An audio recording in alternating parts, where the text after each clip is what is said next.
Sorotan lainnya, Saudara, polisi menetapkan Direktur Utama Pertamina Patraniaga Rifa Siahaan menjadi tersangka kasus dugaan korupsi tata kelola minyak mentah. Direktur Penyidikan Jampitsus Kejaksaan Agung Abdul Qohar menyebut kerugian negara mencapai 193,7 triliun rupiah. Selain menetapkan Dirut Pertamina Patraniaga sebagai tersangka, Kejaksaan Agung juga menetapkan 6 orang lainnya sebagai tersangka dan langsung ditahan. Kejagung menyebut korupsi di anak perusahaan Pertamina ini terjadi pada 2018 hingga 2023. Modus tersangka yaitu sengaja menurunkan produksi kilang dalam negeri agar bisa mengimpor minyak mentah dari luar negeri. Namun berdasarkan fakta penyidikan yang didapat, tersangka RS, SDS dan AP melakukan pengondisian dalam rapat optimalisasi hilir atau OH yang dijadikan dasar untuk menurunkan produksi kilang sehingga produksi minyak bumi dalam negeri tidak terserap seluruhnya. Dan pada akhirnya pemenuhan minyak mentah maupun produk kilang dilakukan dengan cara impor. Direktur Penyidikan Jampitsus Kejaksaan Agung Abdul Qohar menyebut Direktur PT Pertamina Patraniaga Rifa Siahaan sengaja membeli minyak mentah RON 90 atau setara Pertalite yang dioplos dengan RON 92 atau setara Pertamax. Tidak hanya itu, Kejagung juga menemukan modus mengangkat harga biaya pengapalan secara tidak wajar dalam impor minyak mentah. Tersangka RS melakukan pembelian atau pembayaran untuk RON 92, padahal sebenarnya yang dibeli adalah RON 90 atau lebih rendah, kemudian dilakukan blending di depo untuk menjadi RON 92 dan hal tersebut tidak diperbolehkan atau bertentangan dengan ketentuan yang ada. Pada saat telah dilakukan pengadaan impor minyak mentah dan impor produk kilang, diperoleh fakta adanya markup kontrak shipping atau pengiriman yang dilakukan oleh tersangka YF selaku Direktur Utama PT Pertamina International Shipping, sehingga negara mengeluarkan fee sebesar 13 sampai dengan 15% secara melawan hukum, sehingga tersangka MKAR mendapatkan keuntungan dari transaksi tersebut. Penyidik Kejaksaan Agung menemukan biaya tata kelola minyak yang tinggi memengaruhi subsidi BBM yang dibebankan ke APBN dalam bentuk skema subsidi. Kejaksaan Agung menemukan kerugian keuangan negara sebesar 193,7 triliun rupiah, diantaranya kerugian ekspor minyak mentah dalam negeri, impor melalui broker, melalui kompensasi dan pemberian subsidi dari APBN. PT Pertamina menyebut menghormati proses hukum yang ditangani Kejaksaan Agung dan siap bekerja sama untuk penyidikan. Pertamina memastikan kasus yang ditangani Kejaksaan Agung tidak berdampak terhadap distribusi BBM dan LPG di masyarakat.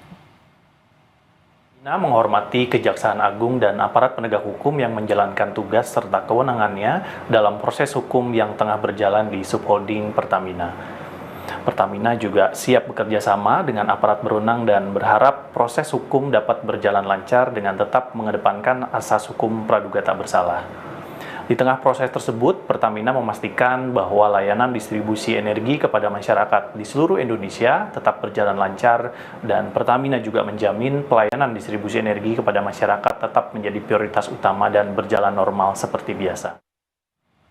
Lalu bagaimana modus para tersangka korupsi dalam tata kelola minyak anak usaha PT Pertamina yang merugikan keuangan negara 193 triliun rupiah lebih? Kami bahas bersama Kepala Pusat Penerangan Hukum Kejaksaan Agung, Harli Sirgar. Selamat malam Pak Harli. Selamat malam Mbak Clarissa.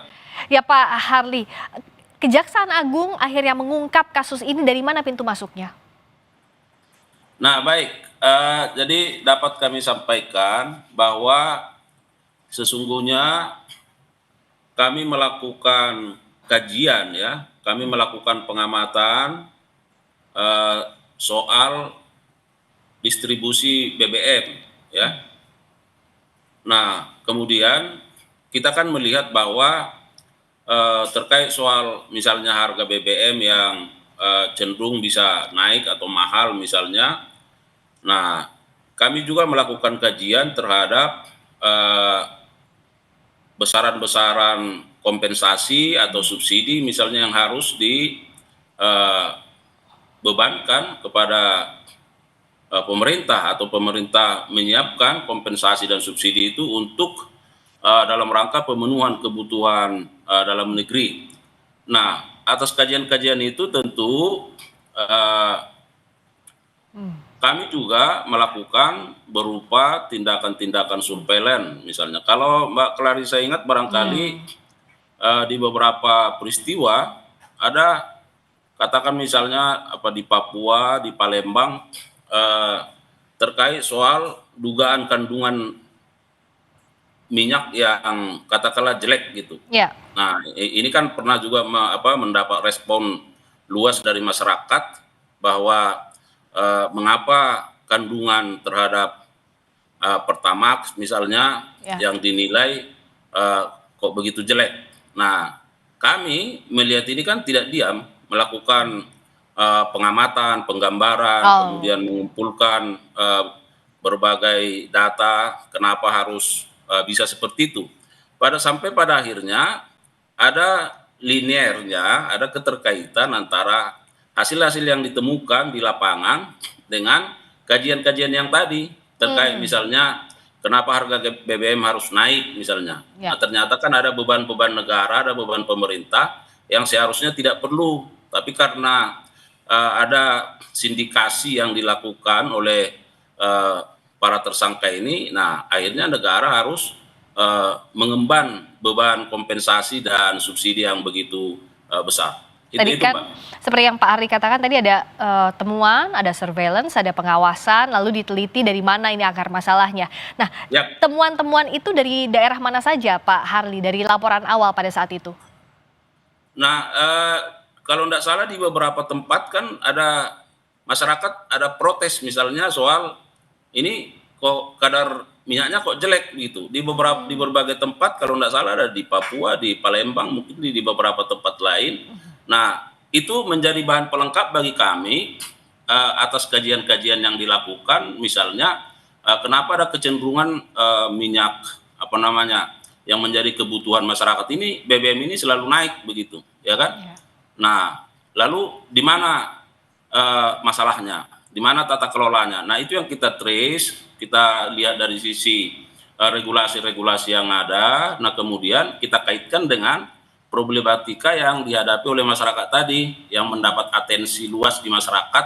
Ada kecenderungan misalnya kadar BBM-nya dinilai tidak sesuai, ya, tidak sesuai. Nah, inilah yang membuat keyakinan kita setelah melakukan kajian itu ternyata mengumpulkan bukti-bukti di lapangan bahwa kami menetapkan bahwa ada peristiwa pidana di situ, sampai kepada melakukan penyelidikan dan sikap penyidik ini dinaikkan menjadi penyidikan dan sikap penyidik hingga tadi malam melakukan penetapan terhadap tersangka dan penahanan terhadap 7 tersangka.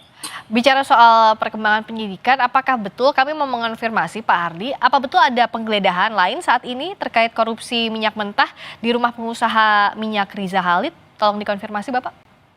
Ya.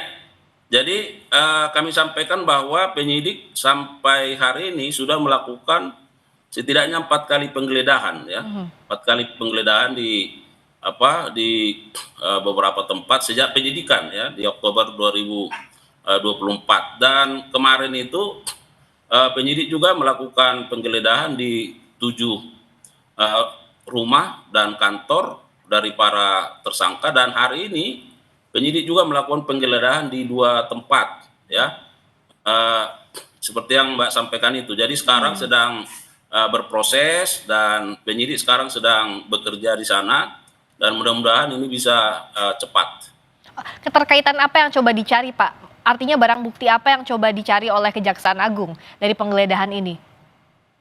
Nah, tentu kan penyidik secara substansi yang paling memahami, ya. Tetapi dapat kami sampaikan bahwa tentu penyidik memiliki dugaan-dugaan, kecurigaan bahwa dari modus-modus yang ada dari kasus disposisi yang sudah disampaikan, bahwa penyidik menduga di tempat-tempat yang dilakukan penggeledahan sekarang, kemungkinan besar ada hal-hal yang akan diperoleh berkaitan dengan dugaan tindak pidana ini. Nah, di beberapa tempat kan penyidik juga sudah menemukan katakanlah dokumen, kemudian menemukan barang bukti elektronik. Nah, kemudian ada juga sejumlah uang. Nah, ini juga yang mau dilihat oleh penyidik, karena setiap hasil yang diperoleh kan akan dianalisis, didalami, dan tempat-tempat itu saya kira perlu dilakukan penggeledahan oleh penyidik. Dan kalau bicara soal kasus ini, sejauh ini konstruksi kasus yang sudah bisa dibangun seperti apa, Pak? Artinya begini, kan kerugian negara yang disampaikan sejauh ini 193,7 triliun rupiah kurang lebih. Nah, ada potensi bertambahkah dengan modus oplos, termasuk juga bagaimana produksi kilang minyak yang seharusnya dimanfaatkan, atau potensi subsidi yang semestinya tidak dikeluarkan dengan adanya korupsi ini? Nah, benar Mbak. Jadi kalau apa yang kita hitung dan kita sampaikan kemarin itu sebesar 193,7 triliun perhitungan sementara ya. Nah, tetapi itu juga sudah komunikasi dengan ahli ya. Terhadap 5 komponen itu baru di tahun 2023. Jadi coba Mbak Clarissa bayangkan kalau ini kan tempusnya ini kan 2018 sampai 2023. Iya. Kalau sekiranya misalnya di rata-rata di angka itu setiap tahun, bisa kita bayangkan berapa besar ya kerugian keuangan negara. Bisa dikali 5 minimal ya Pak ya? Ya, tetapi itu kan kembali kepada bagaimana nanti ahli yang, karena sekarang sedang kita gandeng untuk melakukan perhitungan secara akurat berdasarkan data dan fakta yang ada. Ya. Jadi apa yang sudah disampaikan oleh Kompas TV tadi terkait modusnya, saya kira itulah yang sekarang yang menjadi konstruksi perkaranya, dan itu yang sedang kita bangun dan itu yang kita dalami, dan terus mudah-mudahan misalnya terkait 5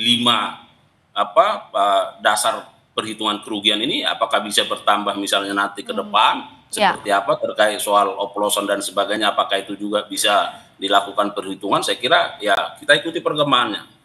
Ini kan tempusnya dari 2018 sampai 2023. Nah, selama waktu itu bagaimana bisa peristiwa pidana ini terjadi tanpa pengawasan, Pak Harli? Nah, saya kira begini Mbak, kalau menyangkut masalah dari sisi pengawasannya, ya kalau boleh saya sampaikan mungkin itu ya tidak di ranah kita ya, tidak di ranah kami, karena seperti yang saya sampaikan tadi bahwa fungsi kami adalah dari data-data yang ada di masyarakat, dari ada peristiwa-peristiwa yang terjadi di masyarakat, tugas fungsi APH itu melakukan kajian, pendalaman, pengumpulan data, bukti dan seterusnya.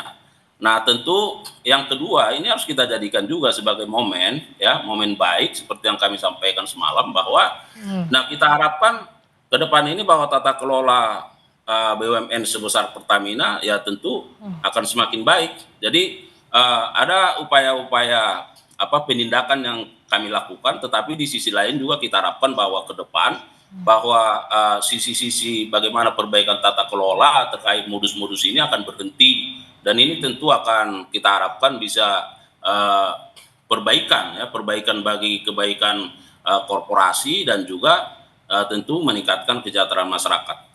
Kalau kasus seperti ini kan bisa jadi konstruksi hukumnya ada beberapa lapis pasal yang akan dikenakan. Nah, pengembangan kasus yang saat ini fokus dilakukan Kejaksaan Agung, selain 7 tersangka yang sudah diumumkan, apa saja Pak Harli?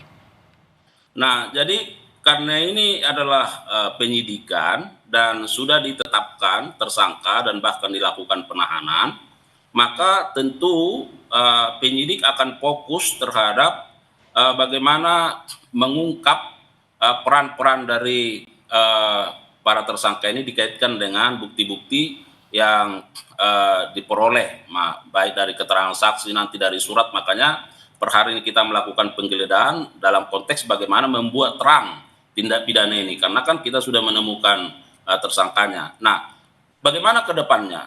tentu kalau penyidik fokus terhadap ketujuh tersangka, maka apakah ada pihak lain misalnya yang dapat atau tidak dapat dimintai pertanggungjawaban, itu sangat tergantung dengan perkembangan fakta-fakta atau bukti-bukti permulaan yang cukup yang diperoleh ke depannya seperti apa. Ya, tentu penyidik kan akan terus melakukan kajian dan tidak akan berhenti. Nah, apakah misalnya dari berbagai keterangan saksi nanti ternyata ada peran pihak lain di sana, atau dari bukti-bukti surat dan sebagainya misalnya ada peran pihak lain yang harus dimintai pertanggungjawaban hukum, saya kira penyidikan ini akan terus berkembang. Perkembangan penyidikan tentu kami akan terus pantau dan kami tunggu informasi terkininya Pak Harly. Terima kasih sudah berbagi informasi terkini Ya, di terima Sapa kasih Indonesia Malam. untuk dukungan masyarakat dan Kompas TV. Terima kasih Pak Harly Siregar.